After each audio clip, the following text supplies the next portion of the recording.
All right, happy Easter, everyone. We just finished the church service, so people are pouring out of the church, getting ready for the Easter egg hunt. Hopefully you have a chance to go and watch the full sermon online. But for now, what I want to give you is just a little break, a little summary of the sermon. So to understand the story of Easter, we have to go back and understand sin and the story of sin throughout the Bible. So in Genesis, we see that God creates a perfect world and everything was good. It was perfect. But with Adam and Eve, they disobeyed and sin enters the world. And we see that sin does a few things. Number one is that it messes everything up.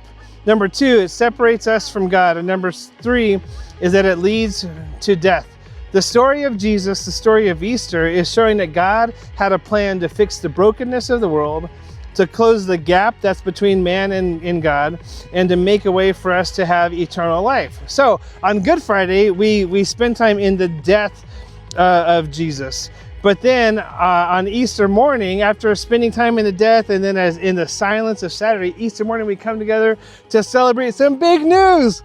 He is risen. And that's where you say, he is risen indeed. Risen. Yes, he is risen. He is risen indeed. You did perfect. That's really great. So today we went through the sounds of Easter. We went through the first sound, which was the morning coming, and Matthew chapter 28 verse 2 says there was a violent earthquake, and the angel of the Lord came down from heaven, was going to the tomb, and it rolled back the stone and sat on it. So in this, we can see that there's some hope. There's something big happening, an earthquake, an angel, a stone being rolled away. The angel's voice says, to the women, "Don't be afraid, for I know you're looking for Jesus, who was crucified. He's not here, he is risen, just as he said. Come and see his the place where he laid. Then quickly go and tell the disciples." And so that's exactly what happens. And then the women go off and they begin to tell the disciples. So I want to just move us into an emotion. So at this point in the story, one of the things that we see is that there's a lot of confusion. In Luke chapter 24, verse 4, it says, while they were wondering, they're trying to figure out what's going on. They didn't understand. In John chapter 20, verses 11 through 15, we can see that Jesus is there speaking to Mary, but she doesn't recognize that it's Jesus. There's confusion. Even Jesus's closest followers didn't expect the resurrection.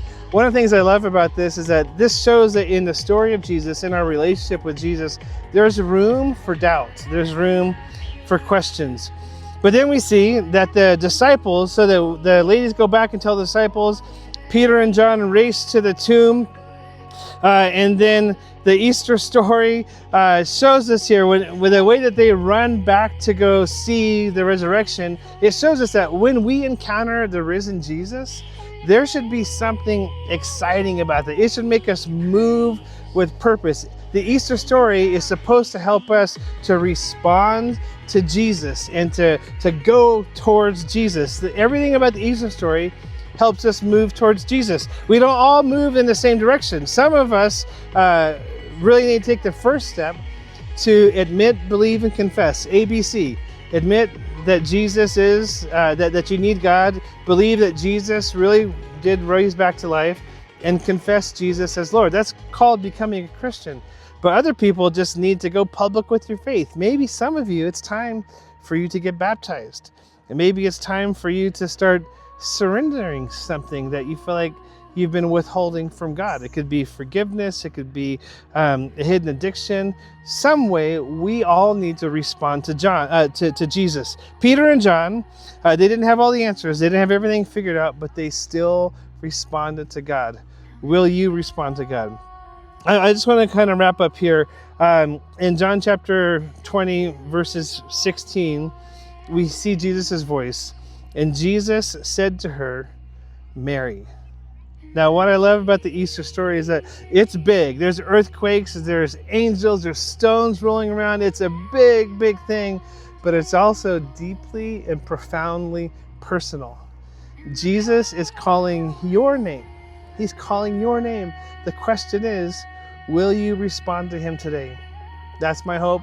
We're so glad that you're with us today. Happy Easter. He is risen. We'll see you next week.